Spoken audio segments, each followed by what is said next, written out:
boundaries. Chapter 20 and 21 deals with another of these strange rules or laws from the Torah. Because back in Numbers 35, we have this concept introduced of the cities of refuge. And you have to understand, in those days, there was no such thing as a state police force. We sort of take that for granted in our society. There wasn't in those days. There wasn't police as you and I think of them. And they had this concept called the cities of refuge to deal primarily with, obviously, murders. And they divided murders into two categories. And without splitting hairs, it's basically what we would consider first or second degree murder. Premeditated murder was, of course, the more serious, punishable by death. Who administered the death? The next of kin. If you killed somebody premeditatedly, his next of kin would take on the role of what was called the avenger of blood. And he would come after you to kill you. If you had killed this party by accident, by misfeasance or nonfeasance or malfeasance, and I won't get into all that, but the point is, if you were guilty of what we would consider today second degree murder or manslaughter, and the avenger of blood was coming after you, but you had an opportunity. If you moved fast, you would try to get to what was called a city of refuge. There were 6 of them. Of the 48 cities that were allocated to the Levites, previously mentioned, 6 of those, 3 east of the Jordan, 3 west of the Jordan, were designated as cities of refuge. Now, they were intended to be available to all, even visitors to the area. They were sanctified, that is, set aside. They were always open. The ways and the bridges to them were required to be repaired every spring. The concept was they did everything they could to make it available to you. Their doors were never locked. There was food and provisions and so forth. The concept was that if you could get to a city of refuge and convince the city fathers that you were eligible, that is, that the circumstances of your situation were manslaughter, not premeditated murder, they would grant you asylum. You could remain in the city of refuge, and the avenger of blood could not touch you. If you slipped out of the city of refuge, you were fair game. So you were, in effect, in a sort of a form of house arrest within the city of refuge until an event happened. The event that would change all this was the death of the high priest. Down in Jerusalem, where there was a temple and all that, or a tabernacle, what have you, there was a high priest. When he died, all those that were in asylum in the cities of refuge were free to go, and the avenger of blood was not allowed to touch you. You're probably saying, what a weird system.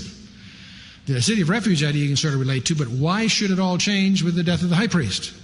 Well, let's explore this a little bit. One of the things that I'm going to ask you, again, when you have something that's puzzling, let's see what happens when you put Jesus Christ right in the middle of it. When Jesus was crucified on the cross, from God's point of view, it was first degree murder. In the book of Acts, Peter points out it was his predeterminate counsel. The concept that Jesus was going to go to the cross was decided between the Father and the Son before Adam was created. So from the Father's point of view, it was premeditated. But what we're concerned about, you and I, is where do we stand with respect to his death? Remember what Jesus said on the cross? He said, Father, forgive them for they what? No, not what they do. And so I'm going to use that as my argument that we are entitled to the remedies available from a city of refuge. So what we do is we flee to our city of refuge. Who's our city of refuge? Jesus Christ. For how long? Until the high priest dies. Who's our high priest? Jesus Christ.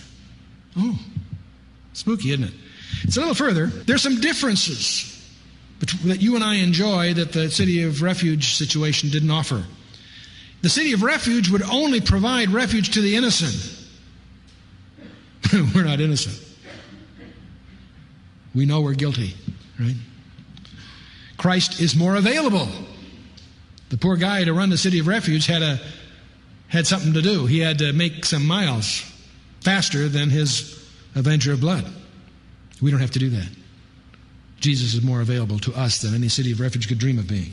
Now, it's kind of interesting, by the way. We could go through the whole example of how the city of refuge is a type of Christ. And I'm taking this from Hebrews chapter 6, by the way. But moving on, the wages of sin is death, just that, Romans 6:23. Jesus is our God's appointed refuge, Acts 4:12. He's an easy reach, the way, if you will, Deuteronomy 19:3. It's open to all. Doors were never locked. Stocked with provisions, no other help was available, etc. Until the death of the high priest. It's kind of interesting to examine the names of the 6 cities of refuge. In Joshua chapter 20, they're listed. One is named Kadesh, another Shechem, another Hebron, another Bezer, another Ramoth, another Golan. Kadesh means righteousness. You see, once this goes through, we can never be accused again. The word Shechem really means shoulder. It's suggestive of the shepherd as he carries us. The name Hebron means fellowship. The Greek equivalent would be koinonia. We enter into fellowship with him. The name Bezer means fortress or strong. He's our fortress, and if so, we're safe, huh? Ramoth means heights, and we will indeed dwell in the heights, even though we're guilty. Golan means exile, and we indeed are exiles. We're pilgrims, strangers to this world. As we read the news broadcasts, as we watch this country go in moral freefall, as we watch the world clearly destabilizing itself, preparing for Armageddon, we, I think, can get more and more comfortable with the idea that we are just passing through. We are pilgrims. We are strangers to the world. Now, one of the questions I want you to ask yourself as you drive home tonight, have you fled to your city of refuge? Have you fled to him? Unless you have, you're not saved. Unless you have fled to your city of refuge, Jesus Christ, you're not saved. And you can deal with that before you leave this room. Well, we get to Joshua 21. We have the assignment of the Levitical cities, and they're scattered throughout the land. And I think one of the reasons God did that was to spread them out, to teach and set an example, because the Levites, of course, were the instructors. And I mentioned there are 2 lists, both here and then 1 Chronicles 6. They don't always quite agree. But then we get to chapter 22. In chapter 22, we have the honorable discharge. The warfare is over. The 2.5 tribes that gave of